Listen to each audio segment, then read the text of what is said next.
Welcome, everybody. It's your boy, Coach Booker. And thanks. We like to welcome everybody to On the Line podcast. And we have a special guest here today, man. And we told you we was coming. It's Women's History Month. We bringing some powerful women in. Women that are just gonna tell their story. So we're here live today with Miss Rahisha Rara. She didn't know I knew that. Lilly in the building. Let me tell you a little bit about her. First of all, she's a mother, she's a motivator, she's a leader, she's a teacher, motivational speaker. That's coming, but I think she's already doing it in her own way. She's an entrepreneur expert. She's had several workshops on financial literacy. She's the CEO and the CFO of More Money Matters. She's been the special guest at Women's Becoming Brunch in Lexington, Kentucky. She's been a guest on the podcast Founder of the Kingdom. Ladies and gentlemen, my special guest, Miss Rahisha Rara Lilly. Thank Hello, you. how are you? I'm doing pretty good. And yourself? I'm doing well. We're very excited about having you. And the topics that we're going to speak on, I feel like are much needed out here. You speak a lot about financial literacy. You talk a lot about, just being a smart entrepreneur, and a lot of people just don't know about it. So let's talk about More Money Matters. That's your baby, It is. right? So tell the people a little bit about it. What is More Money Matters? So, More Money Matters is a finance company that I started back in 2023. I started it in New York from my project apartments in the Bronx. And initially, we started off as just tax preparation. And that's all we did. We offered tax services and started with friends and family. I just learned that it was actually a very lucrative industry, so continued to build it. I moved here to Charlotte in 2014 and actually decided to incorporate the business at that time. And so we've just been working really hard to continue to build the business from that point. So now we are more than just taxes. We offer tax preparation services, bookkeeping, payroll services, and the most important of all, we do financial literacy. So I have a bachelor's in business management and a master's degree in finance.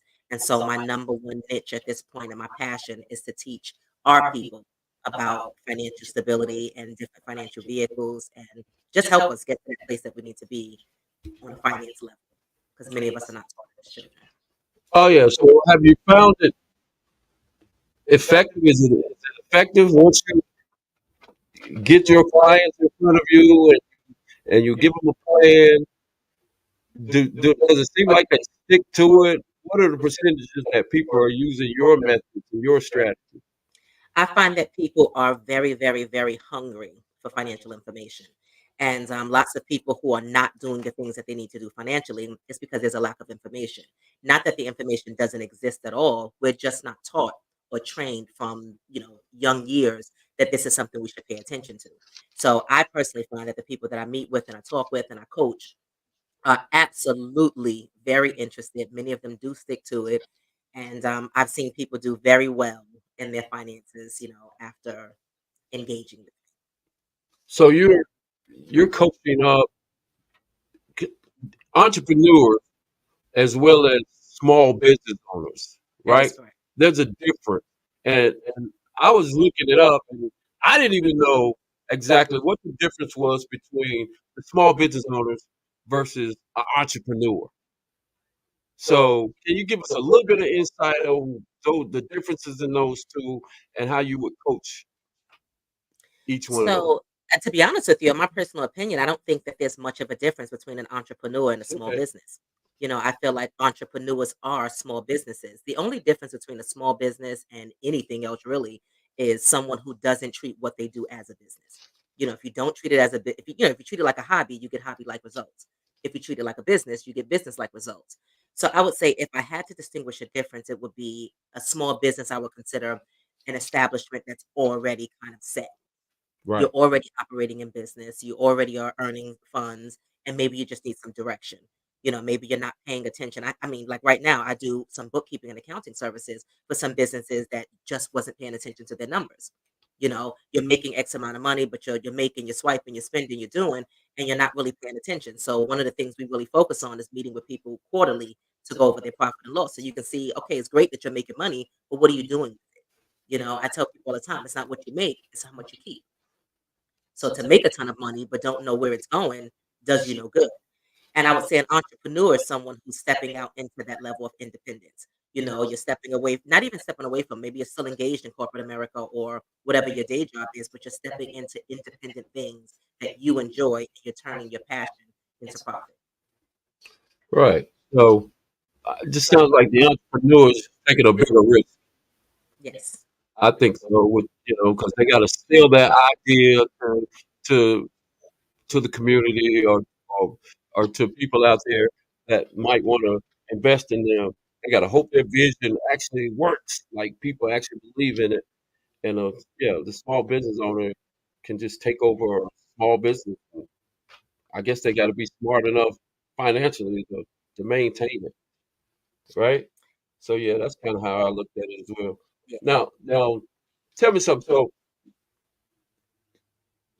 let's say a Fortune 500 company approaches you and they want to use your strategies, and they tend to want to get advice from More Money Matter. Is a Fortune 500 company too big for what you have going on, or no? I don't think a Fortune 500 company is too big for what I'm doing because I'm the kind of person in business where I don't have to be the person that does everything. Okay. So even if the service that I specifically offer is what they need is in a realm that's higher than then I will partner with, I will outsource. I'll do whatever's necessary to get the deal. So Okay. nobody's So too big for Rahisha, Lily. oh, no job is too big. No. So you walk in the room and you're a woman, and you walk in the room and the room is 95% men, you know, in business, corporate, and they need to believe in whatever it is that you're selling. What do you do you feel intimidated by that? Is that a challenge because you're a woman and being a black woman too? Let's just keep it real. What's the challenges of doing that? Getting them to believe in your product.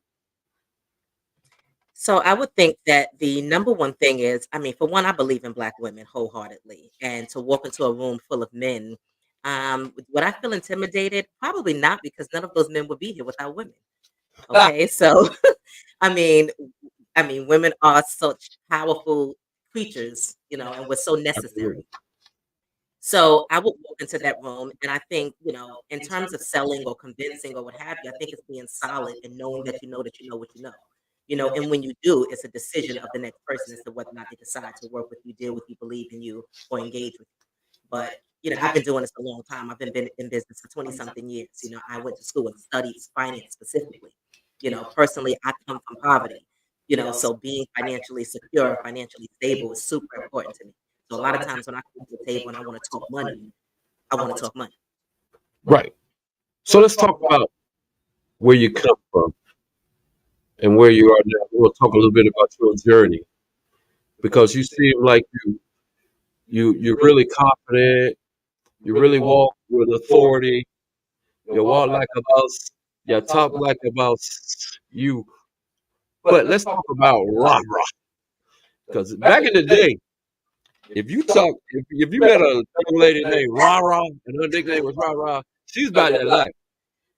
So let's talk about when your journey growing up, teenage years, all the way through to where you were, maybe some dark times, maybe some times where you wasn't too sure about what you're gonna do in life, and to where you are now. So can you take me through that journey? So yes, I can take you through that journey. So originally I'm from Brooklyn, and my family moved to the Bronx when I was probably in about the third grade. I come from extremely humble beginnings. I was born during the crack cocaine epidemic. My parents were victims or of substance abuse as when I was a child. My mother separated from my dad when I was about the third grade, and this was our transition from Brooklyn to the Bronx. She got herself together.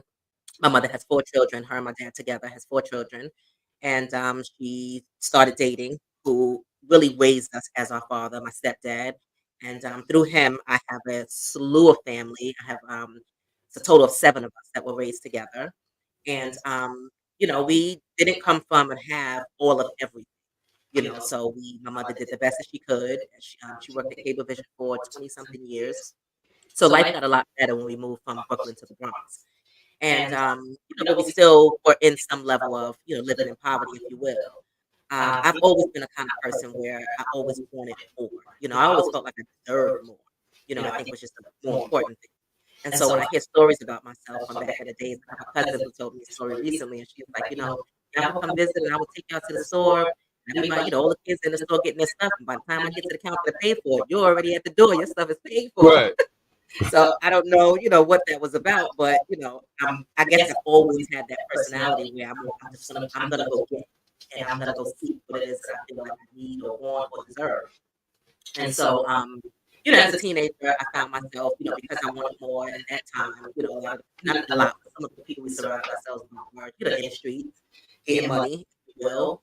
And I initially was just kind of hanging out, and I dated guys who were, hustlers or what have you. And it was primarily initially just to get the things that I, needed, school clothes, pocket money, basic stuff. I became very intrigued with the lifestyle, and I started to engage myself.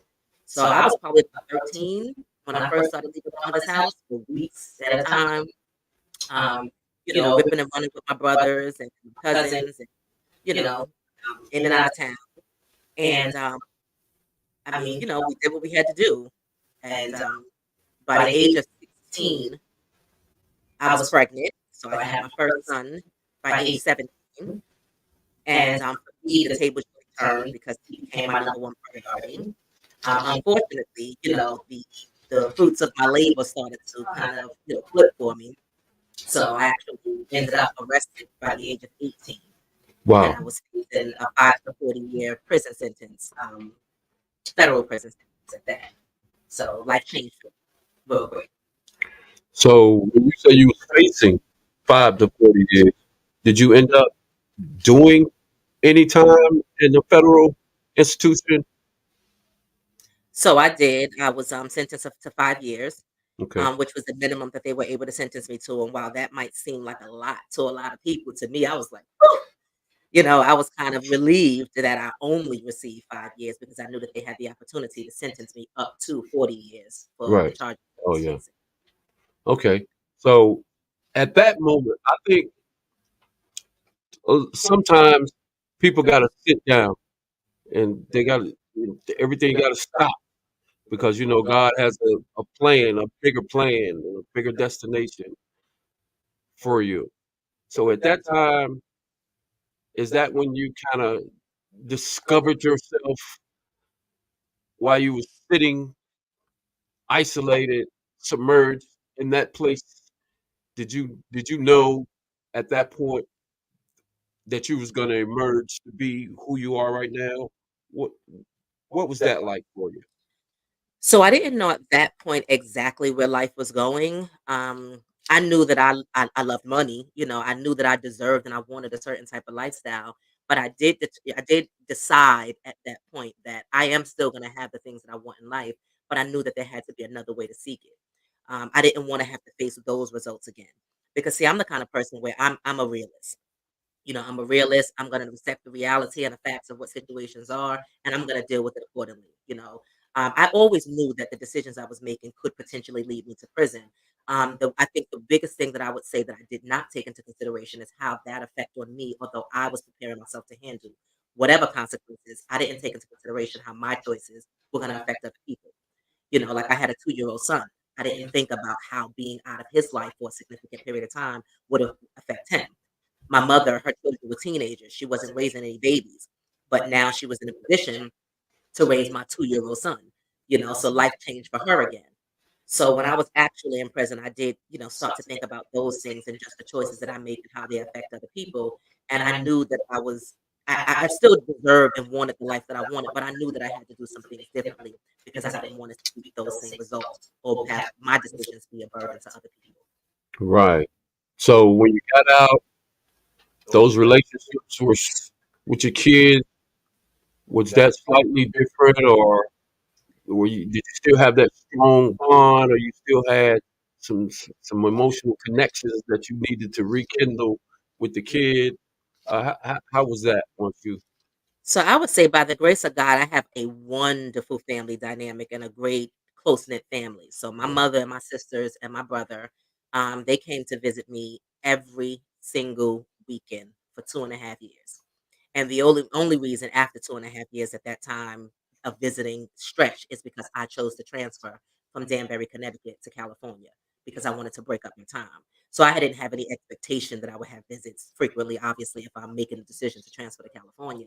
But my relationship with my son was great. We're still super tight. I mean, I just bought a home 2 years ago in 2022, and my son bought a house 6 houses over 6 months later. Oh wow, So, I mean, with my son and I are super tight. I mean, that the is the so cool. beneficial thing is that I'm only 17 years older than my son, so he's 29, I'm 46. So we're super close. The great thing is that we do have that respectful mom-parent relationship. We don't have like that, we're just friends. We do have a great dynamic. So my relationship with my son is amazing. It's never been broken, which is great. I'm very honest and open and truthful about who I am, decisions I made, things that I've done. So he understands, who I am, you know what I mean, and why things played out or the way that they did at certain times. So you hit the ground running, kind of. Once you were out, your mind was still intact, ready to go. Got to get this money, and you ended up, I guess, going to college, right? I did. So my whole mindset when I came home from prison was, for every door that's ever been closed, I'm coming back to buy the building. So I came home with a vengeance to make sure that I was going to do what was necessary to have the things that I wanted. I came home in 2001. And, I worked odd jobs when I first came home. I made some Right, conscious decisions though. I'm originally from New York. When I came home, I decided I didn't want to go back to New York because I feel like just like drug users, for people who are in that same lifestyle, we are just addicted to making the money as the people who are using it are right. addicted. So I had to make some choices, people, places, and things. So I chose to change my environment. So this way, if times got rough and things got hard, it wouldn't be so easy for me to maybe slip back into doing the things that I had done previously to make ends meet. Absolutely. So I released to New Jersey and started my life out there, getting jobs and things like that. And I ended up getting an interview at Columbia University. My sister actually worked there. She was offered a position, but it would have been a lateral move for her. So she was like, do you think this is something you might be interested in? And I'm like, let's do it. So she set up, she plugged me in with the HR manager and I did my own interviewing. Ultimately, I had like a 5 tier interview. At this point, I had nothing more than a GED. Right. And, I got the job. I was 25 years old when I got the job, and, I mean, I started there working 37,000, earning 37,000 a year. So, for me, that was a huge accomplishment, on the books, Oh yeah. kinda making that kind of money at the age of, like, 25. So, I started working at Columbia University. Initially, I was commuting back and forth from Jersey to New York, and then, my family moved out of New York City, and the same project apartment that I grew up in, they were leaving it behind, so I moved back into it. And, I stayed there for several years. I ended up working at Columbia University for 11 and a half years, and I kind of grew my career from that point. I would watch people come in making the money that I yearned to make, seeing them just making, like, significantly more, and I'm like, "How are they getting these jobs? Like, what is it Like, that they what's do?" up? And so I was the gatekeeper, I was the place where they had to check in before their interviews or before meeting with, my position reported to the deputy director, the chief of staff, the chief of, external affairs. So all of the major positions, in that particular department. So I would look at the resumes and I would study them and I'm like, what are these people doing? And I Right. saw that it was further in their education. Lots of these people have bachelor's degrees and master's degrees. So I'm like, Right. okay, this is what's gonna get me to the next level, Right. And Columbia paid for education.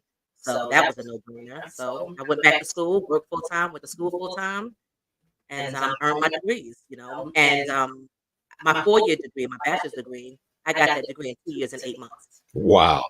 And it isn't, I wouldn't say I'm like the brightest person in the world, but it was like time was of essence.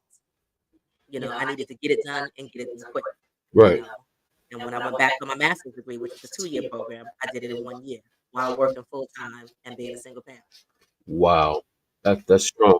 So you got both of your degrees, your undergrad and your master's from Columbia. Yes. Oh, you did. Oh, that's also while working, Yes. while being a single mother. You are a very resilient young lady, to say the least. Yeah. So so that's where more money matters was birth during that time, It was right? birthed during that time. And in those same projects, And those same projects, more money does matter. right? Yeah, more money does matter. So so um your kids are do they are you how do you coach? I'm big on in the community with kids and Okay. coaching kids up and empowering kids and getting kids moving in the right direction, whether it be a student athlete or just a student in general. The biggest thing I think that a kid needs to learn about is about having financial literacy. Do you ever coach kids, or do you ever have any workshop that includes a lot of the kids, or do you do that at all? Have you delved into that community? So I actually have not dove into doing any workshops specifically for children. It's absolutely something I'd be interested in because I really wish that I would have learned a lot about money earlier on. There you go. Because even as an adult, I made mistakes, and did some things that I could have done differently financially. And it isn't something that they teach us enough about in school. I mean, I didn't even know about a bank account until I was an adult. Yeah, You know what I mean? I mean, times have changed now because of electronics and Cash App and all this different stuff. But I would absolutely love to be able to engage with some of the youth. good, And because that's great. Because right now that's the difference maker when a kid crosses the line out there. I think not knowing how to make money. These kids that don't can't hustle like we used to back in the day and deal with the streets. Like I was in the streets too, so let's keep it real. But getting more educated. My father and mother would have been able to educate me a little bit more on financial literacy and how to make money and all the different money streams that are out there that you could get into. Um, Maybe I would have made some different decisions. But it's a lot of kids out there that are crossing the line saying, just giving up on maybe meeting someone like a Rahisha Lilly who taught me how to, move and shake in the land of business, though, how to be an entrepreneur, you know, how to be smart with our money. We need more people like you. And trust me, I'm not going to let you get away from it because I'm in the community all the time. And to have workshops and relate them to kids, these teenagers, will maybe curve or redirect some of them as they go out into this world of crime. And that's what's happening. So I'm gonna need you on that, I right? think one of the things that would help children a lot, and especially in our generation now, and our children now are very resourceful, and there's so many, resources and whatnot available to them. I think it would be understanding how to save at a high level with like high yield savings as well as investments. My 16-year-old is already, making his own investments. Okay. He'll buy sneakers and resell them. He'll buy clothes and resell. He'll make clothes and resell. So I think our kids getting more, and I think it's just happening. Kids don't want to work. They don't want to punch the clock. These what are they, Gen X's or millennials or what have you? They're The doing a lot of millennials. things. Yeah, they're doing a lot of things that allow them to be a lot more independent. So for them to learn now how to kind of navigate and understand which financial vehicles will help them excel faster. I mean, they'll blow this thing out the water Oh, way faster than we they absolutely would. They have way more resources, and there's a lot more tools out there for them that they can have access to right there at their fingertips. And they are smart. have. However, it's the mindset of our kids right now. It's so easy for them to quit, Yeah. like not believe in their product. Because my son, we tried to coach our kid into doing some apparel. He had a great idea. Sat down with his brother. He's about 4 years older. His brother, that ain't gonna work. Everybody's doing that? You know what I mean? How do you get these kids to believe in what it is that they're doing as far as becoming an entrepreneur? What would be your message to try to get someone who maybe not so confident, not so sure? How do you get them to believe in their being an entrepreneur? So it's actually that. It's exactly what you just mentioned. It's belief and, them having some level of confidence in themselves. I think with, the level of social media that our children have access to now, there's so much that they're looking at and so many distractions and so many things to kind of sway them one way or the other. I think it's important to instill in them, build them from the inside out. So this way the external things that they deal with doesn't automatically flip and switch and change them inside. I mean, that's an ongoing process, that's an ongoing job, but it really starts with belief and courage and self-esteem mostly. Yeah, that's a good message to send out to not only the young men but to the women because the younger girls it can be very challenging. Like I talked to you earlier about walking in a room where it might be 95% male dominated, and now a woman who thought she was strong, a young girl, she becomes very small in a room dominated by men. So, is there a different message that goes out to a younger girl versus a younger teenage boy? Or yeah, or Um, I give me a think strong message for for the young girl who wants to be an entrepreneur and get to where you are. the young girl you said, Yes, I would say for the young ladies young to lady.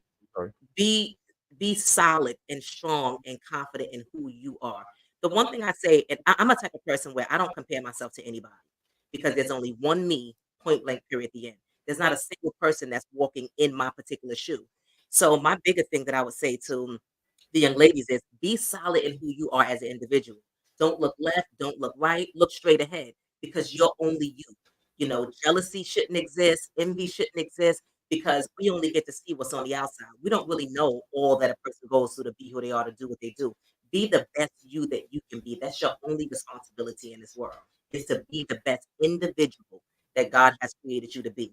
And once people accept that and stop comparing themselves to what they see on TV or to a friend or to the next door neighbor or to what have you get to work on yourself in a way that allows you to be solid and confident and be able to stand strong and deliver as a young woman, as an adult grown woman, but just as a person. Be the solid and best you that you can be because there's nobody else that you and never will. Great message, Rahisha. Hey, y'all hear that out there? Y'all young teenage women, not just young women, men, all of you, all of you that's listening to Miss Lilly right now. Very strong message.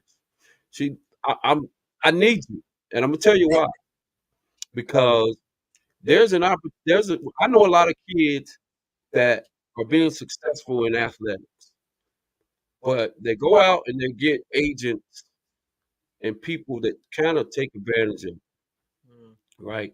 I think you would be a really good resource for some of the young athletes that I know that are getting now what they call NIL deals, the name, image, and likeness. They're getting these deals, but they don't know how to handle the money. There's 16 to 17-year-old kids being offered now these NIL deals that's worth thousands of dollars, but they don't have anybody that can coach them on the money aspect of it and where to put the money, where to invest the money, how to save the money.